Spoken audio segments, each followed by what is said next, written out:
बहुत समय पहले एक छोटे से राज्य के राजा पृथ्वीराज अपने साहस और न्यायप्रियता के लिए प्रसिद्ध थे।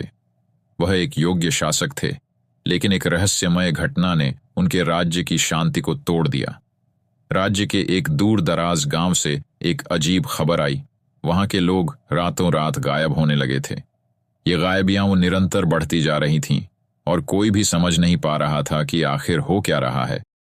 राजा ने अपनी सबसे भरोसेमंद सेनापति वीर सिंह को भेजा इस रहस्य का पता लगाने के लिए। वीर सिंह ने पूरे गांव का दौरा किया, लेकिन उसे कोई भी ठोस सुराग नहीं मिला। केवल एक चीज थी जो हर जगह से मिल रही थी, एक अजीब सा प्रतीक जो दीवारों पर खींचा हुआ था, जो किसी अज्ञात भाषा में लिखा हुआ था। वीर सिंह ने यह प्रतीक राजा के पास भेजा और राजा ने तुरंत एक ज्ञानी पंडित को बुलवाया। पंडित ने बताया कि यह प्रतीक एक प्राचीन और खोई हुई सभ्यता से संबंधित था, जो एक रहस्यमय ताबूत के बारे में बात करती थी।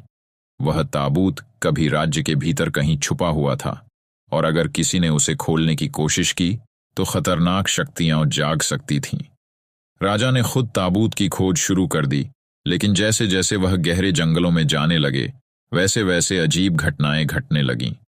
रातों रात शाही दरबार में लोग गायब होने लगे। एक रात राजा और वीर सिंह को पता चला कि वह ताबूत एक महल के गहरे तहखाने में छिपा हुआ है, जिसे भूल कर दिया गया था। जब राजा ने ताबूत खोला तो एक खौफनाक हंसी गूंज उठी। ताबूत के अंदर एक काले पत्थर जैसा कुछ रखा था जो चमकने लगा। अचानक राजा के सामने एक रहस्यमय आकृति प्रकट हुई, जो एक प्राचीन शापित आत्मा थी। वह आत्मा बोली, तुमने मेरी नींद तोड़ी है, अब तुम मुझे मुक्त करने के लिए बाध्य हो। राजा और वीर सिंह के होश उड़ गए, लेकिन क्या वह आत्मा सच में शापित थी या कुछ और छिपा हुआ था? इस रहस्य का पर्दाफाश करने के लिए उन्हें और गहरी खोज करनी पड़ी। क्या राजा और वीर सिंह इस अंधेरे रहस्य से बाहर निकल पाएंगे? इस सवाल का जवाब केवल समय ही दे सकता था।